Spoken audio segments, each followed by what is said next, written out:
వివేకానందుడు గొప్ప తాత్వికుడు. అతని ముఖ్య బోధనల ప్రకారం అద్వైత వేదాంతం తత్వశాస్త్రములోనే కాకుండా సామాజికంగా రాజకీయంగా కూడా ఉపయోగపడుతుంది. రామకృష్ణుడు నేర్పిన ముఖ్యమైన పాఠాలలో జీవుడే దేవుడు అనేది అతని మంత్రముగా మారింది. దరిద్ర నారాయణ సేవ, పేదవారి సేవతో భగవంతుని సేవ అనే పదాన్ని ప్రతిపాదించాడు. విశ్వమంతా బ్రహ్మం నిండి ఉండగా మనము మనని గొప్ప వారని తక్కువ వారని ఎలా అనుకుంటాము అనే ప్రశ్న తనకు తాను వేసుకుని ఈ తేడాలన్నీ మోక్షము సమయములో కలిగే దివ్యజ్యోతిలో కలిసిపోతాయని తెలుసుకున్నాడు. అప్పుడు పుట్టే ప్రేమ నుండి తమలోని బ్రహ్మాన్ని తెలుసుకోలేని మనుష్యులను ఆదుకునే సత్ప్రవర్తన పుడుతుంది. అందరూ తనవారనుకుంటేనే నిజమైన స్వేచ్ఛ లభిస్తుందనే వేదాంత తత్వానికి చెందిన వ్యక్తి వివేకానందుడు. వ్యక్తిగత మోక్షముపై వ్యామోహమును కూడా వదిలివేసి ఇతరులను బంధవిముక్తులను చేయడమే మనిషికి జ్ఞానోదయము అని నమ్మిన మనిషి. రామకృష్ణ మిషన్, రామకృష్ణ మఠము ను వ్యక్తి మోక్షమునకు, ప్రపంచ హితమునకు, ఆత్మనో మోక్షార్థం గాద్దిటాచ అనే నినాదము మీద స్థాపించాడు.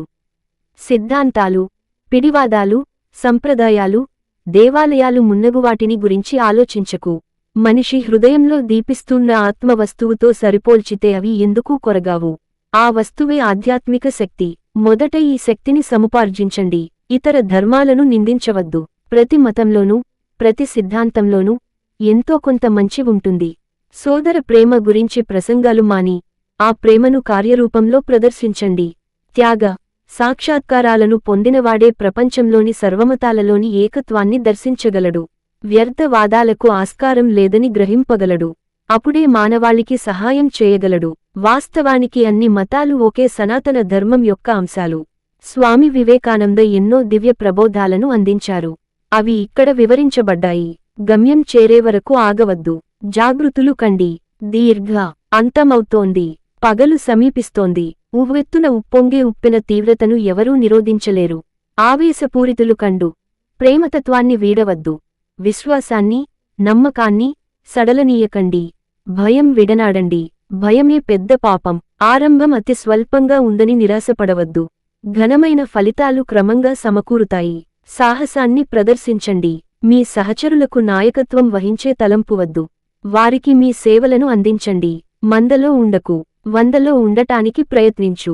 ప్రయత్నం చేసి ఓడిపో, కానీ ప్రయత్నం చేయడంలో మాత్రం ఓడిపోకు. కెరటం నాకు ఆదర్శం. లేచి పడుతున్నందుకు కాదు, పడినా కూడా లేస్తున్నందుకు. మతం అనేది సిద్ధాంత రాద్ధాంతాలలో లేదు. అది ఆచరణలో, ఆధ్యాత్మికులుగా పరిణతి చెందడంలో మాత్రమే ఉంది. ఈ ప్రపంచం బలవంతులకు మాత్రమే సహాయపడుతుంది. ఈ వీడియో మీకు నచ్చినట్లయితే వీడియోని లైక్ చేసి సబ్స్క్రైబ్ చేసి శ్రీరాముని కృపను పొందగలరు. జై శ్రీరామ్.